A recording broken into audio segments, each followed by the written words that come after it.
Chers amis, avec certains d'entre vous, nous avions commencé un chemin de carême en nous retrouvant au temple tous les vendredis, pour prier, pour méditer ensemble. Et comme pour tout le monde, nous avons dû stopper ce chemin en présentiel, repenser nos activités, comme nous ne pouvons plus nous retrouver.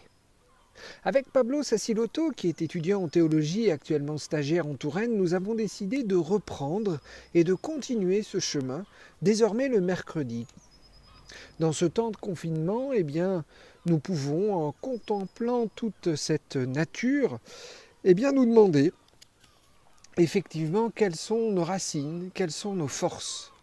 Nous avons tous besoin de repères pour affronter la vie. Il y a la famille, il y a les amis, notre métier, un ou des engagements, ou encore, je l'espère, notre foi. En ce temps de carême, nous sommes invités à renforcer nos racines, voire même à en planter de nouvelles. Alors, qu'est-ce qui pourrait vous rendre, qu'est-ce qui pourrait nous rendre encore plus solides? En ce temps de confinement, retissons nos liens par le téléphone, en appelant, en envoyant des SMS à ceux que nous connaissons. Fortifions ce lien, évidemment aussi en priant. Nous montrerons ainsi que nous pensons à toutes nos connaissances familiales, amicales, professionnelles, et que nous les aimons. Portons aussi tous ceux que nous ne connaissons pas et qui sont désormais hospitalisés, mais aussi ceux qui sont habituellement à la rue ou encore dans les prisons. Ce temps de confinement nous invite à vivre plus encore 24 heures sur 24 avec nos conjoints ou nos enfants, sans pouvoir forcément sortir dans un jardin. Il nous faut alors trouver des moyens pour varier nos activités, avoir chacun nos espaces, nos temps personnels et professionnels.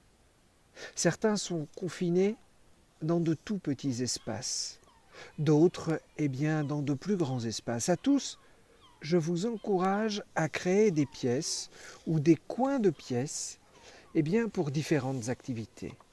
Oui, créons ou redécouvrons un espace où il fait bon vivre pour lire, comme cette merveilleuse bibliothèque, qu'est la Bible. Portons notre monde et cette situation si inattendue et inhabituelle. Nos frères et sœurs suisses, dans leur campagne de carême, proposent cette année une œuvre à découvrir, accompagnée de prières. Nous vous invitons à faire nôtre cette première prière intitulée « Habiter la maison de la création » que nous avons adaptée.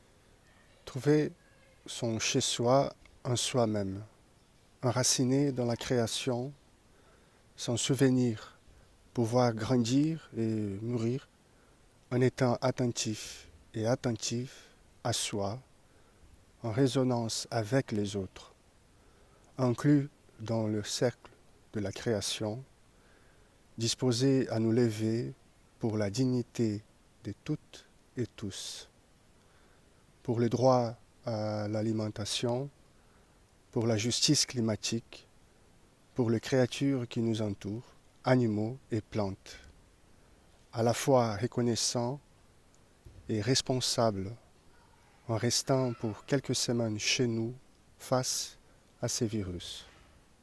Fêtons ensemble ta création, en observant plus que jamais de là où nous sommes ta création. Amen.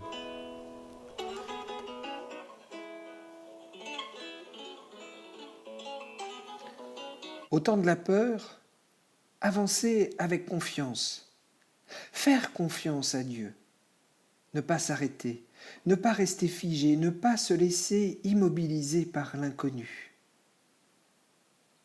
L'amour de Dieu est plus fort que tout. La marche vers l'avenir peut continuer.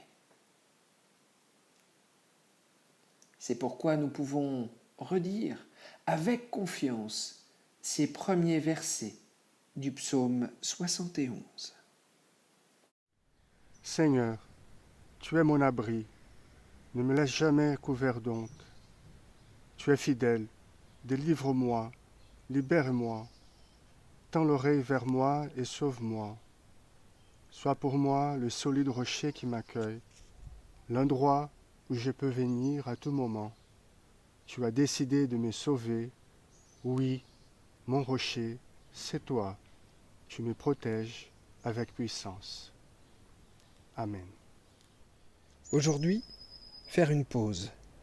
Lever un regard étonné au ciel qui nous rappelle que nos racines résident dans le pouvoir de bénédiction de la création. Aujourd'hui, voir plus clair en fermant les yeux, être pleinement humain, humaine, découvrir l'or en soi, sans occulter les aspects sombres, oser la force de la fragilité.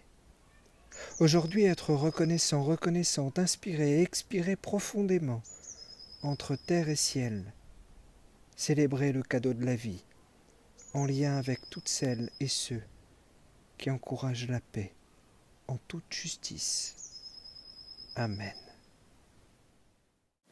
Heureux, c'est lui qui reconnaît et accepte le rythme de la vie et encourage la croissance zéro par amour de la vie. Heureuse, celle qui évolue confiante de pouvoir grandir et mûrir, même si ses plans sont entravés, et qui se relève dans l'espérance. Heureux, c'est lui qui, tel le grain de blé, en mourant, naît à la vie, en guérissant péniblement, s'aimer debout pour devenir soi. Heureuse, celle qui cultive et protège le rythme de la vie, dans la colère et la douceur, la lutte et la contemplation.